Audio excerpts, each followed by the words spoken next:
Orang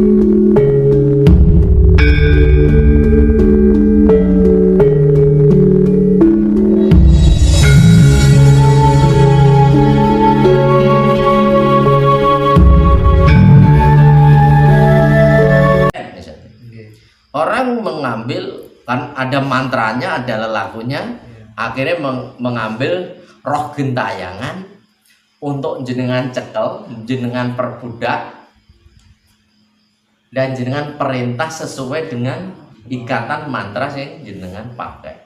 Karena itu melalui proses lelaku, tingkat mandi dan tidaknya pasti sesuai dengan tingkat keyakinan masing-masing. Akhirnya diperintahkan, walaupun itu tetap jenengan sendiri memerintahkan, berarti besok jenengan kan terikat kontrak, berarti jenengan juga akan menjadi badalnya, tumbal pasti. Itu kan hukum sebab akibat, itu kan secara alamiah. Kalau menurut pandangan saya sederhanakan yang seperti itu. Konteks-konteks yang paling mudah diingatkan kepada masyarakat, kalau saya mengingatkan gini, seharusnya kalau masyarakat atau bangsa Indonesia atau bahkan masyarakat dunia mau belajar spiritual ini kan sebenarnya tidak mengganggu agama karena spiritualnya mengacu pada kesadaran diri. Misalnya jangan pakai ritual yang meyakini dalam konteks teologi Islam yang tetap menjalankan Islam, tapi dengan kualitas spiritual yang lebih murni. Jadi Islam yang akan dijalankan ya Islam yang kafah atau Islam yang murni. Misalnya jenengan kejawen sama, tapi konteks ini kadang dipelintir sedemikian rupa akan menjadi letupan-letupan yang dipelihara oleh kepentingan-kepentingan elit, kepentingan-kepentingan tertentu untuk melanggengkan satu kepentingan. Padahal inti dunia sama. Konteksnya adalah dalam konteks film Avatar dulu itu kan ya negara api itulah yang mengatasnamakan modernisasi. Peradaban disimbolkan dengan membangun sebesar-besarnya, setinggi-tingginya hingga menciptakan kerusakan alam. Dan ini terjadi sekarang di negara kita. Ya, terjadi sekarang ini termasuk kerusakan lingkungan. Itu dimensinya kan masih di level dimensi tadi. Masuk di dimensi 2 alam kematian. Karena setan untuk memasuki dimensi puncak terakhir ini gagah masih terikat oleh satu keinginan, mimpi-mimpi. Misalnya jenengan, wah aku pengen jadi presiden. Padahal presiden itu egonya jenengan, bukan akan diaplikasikan asma Tuhan maha besar. Ketika maha besar itu untuk menata, tapi memang untuk memuaskan dahaga diri pribadinya, ego diri pribadinya. Ya terjadilah yang sekarang ini. Saya katakan ilmu kasepuan pun ketika dibedah hanya melahirkan teoritis yang dipelajari anak-anak muda hanya sekedar tahu untuk berdebat, tapi bukan untuk diaplikasikan. Kenapa lemah? Karena dia tidak melalui proses lelaku. Kalau melalui proses lelaku kan melalui hambatan. Kalau di bahasa Jawa itu ilmu ketemune kanthi laku. Ilmu, laku, lakon, wahyu. Ilmu saja tanpa lelaku akan menjadi sarjana-sarjana pinter sih teoritisnya, tapi tidak mengkonstruksikan satu gagasan itu benar-benar nanti menjadi toladan di tengah masyarakat. Ilmunya sih oke, pangkatnya sih oke, doktor, profesor, doktor, S1, S2. Aku S2, aku SD, SMP. Nah akhirnya menjadi gersang. Ilmu hanya tinggal ilmu laku. Ilmu itu harus dimatangkan dengan laku. Laku itu tindakan.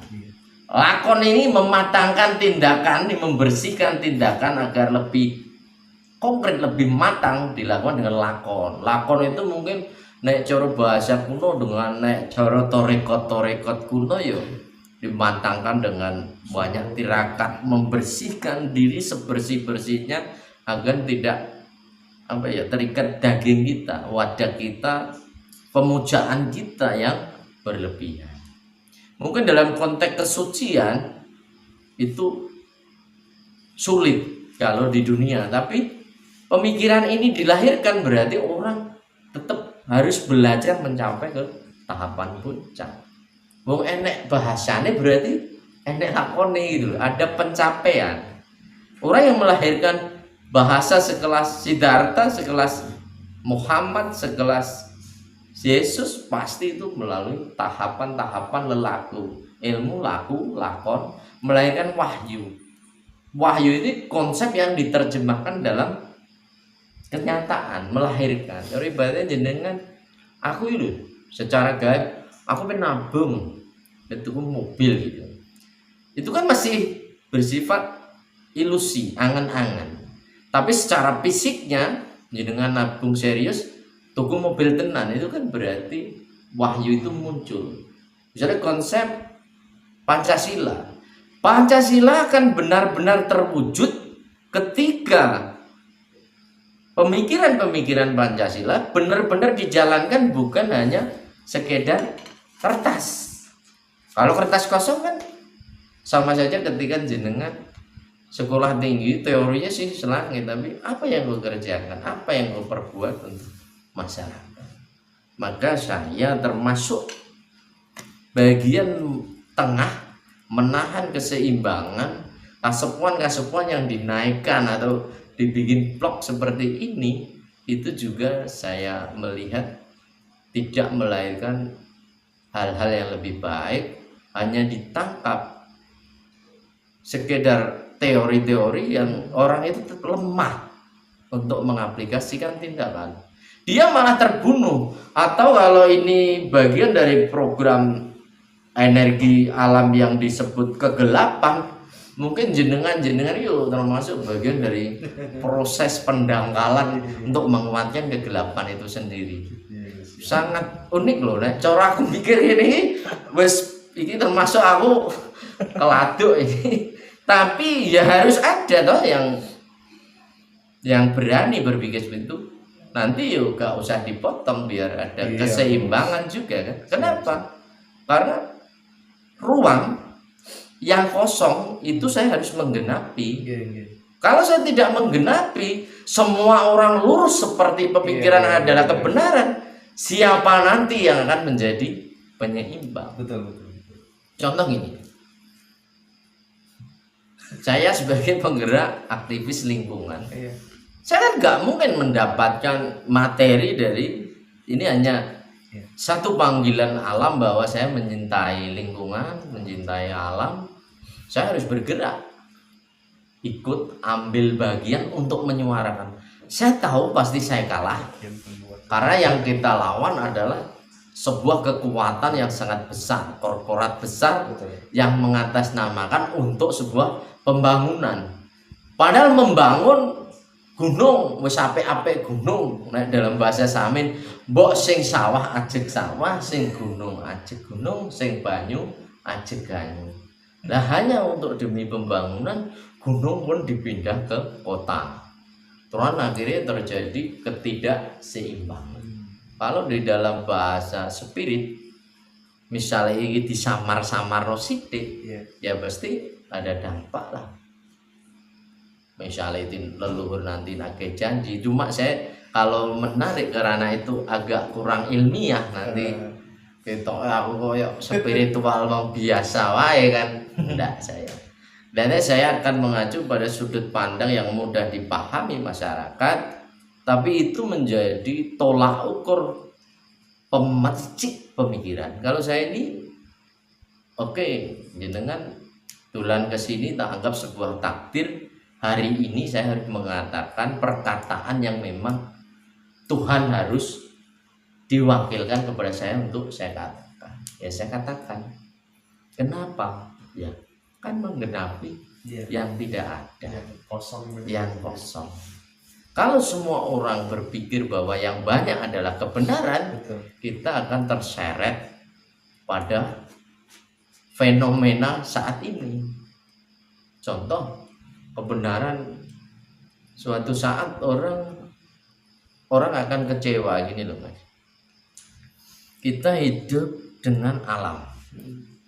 Kita hidup di alam, kita dicari makan, apapun disediakan alam, tapi kadang alam diambil semena-mena tanpa menggunakan perhitungan, hanya karena ego sekelompok. Saya katakan sekelompok karena apapun nanti sekelompok itu yang mengambil keuntungan, mengatasnamakan negara, mengatasnamakan masyarakat, ternyata akan berimbas balik menghantam masyarakat itu sendiri. Contoh misalnya kita kalau melihat yang terjadi di masyarakat, misalnya pengrusakan hutan, kenapa terjadi banjir, kenapa terjadi kekeringan, itu kan efek dampak dari sekelompok orang yang memaksakan diri atas nama investasi, atas nama untuk membangun negara, tapi kenyataannya aplikasinya di tengah masyarakat justru merugikan orang-orang. Tapi bahasanya tetap meminjam, ini adalah untuk rakyat, ini demi rakyat, ini untuk negara. Walaupun saya ini termasuk bukan orang yang anti pembangunan, tapi bagaimana membangun yang berkelanjutan, bagaimana membangun yang seimbang. Membangun yang berkelanjutan itu kan ruang-ruang yang memang dirusak harus dikembalikan kembali untuk ditanami atau ditata kembali, sehingga suatu saat kembali lagi anak cucu ini menikmati, bukan segelintir dikuras yang mendapat segelintir orang yang dampaknya semua orang. Kenyataannya seperti itu. Belum besok ke depannya saya prediksi kita akan krisis yang paling hebat itu krisis pangan dan krisis air. Kenapa? Ya, kalau orang berlomba-lomba mendewakan uang gak ora kena cekek Mas Jano ya.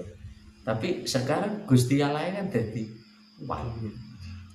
Akhirnya di suatu saat bagaimana alam akan menghukum bahwa harta emas perak tidak berguna, besok malah sing genten bakal nangis pokoro banyu, pokoro lingkungan, pokoro udara.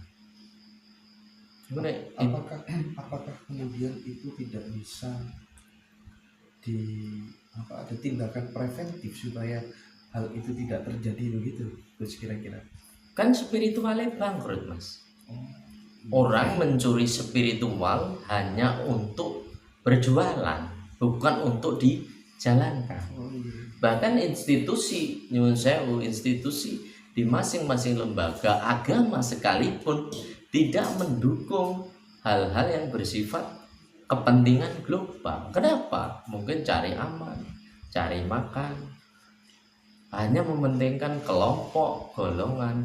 Dia tidak berpikir secara universal. Apakah tidak ada tindakan? Kalau tindakan secara etak-etak berpura-pura ya ada. Tapi misalnya penanaman hutan, kan nyatanya hutan gagal ditanami.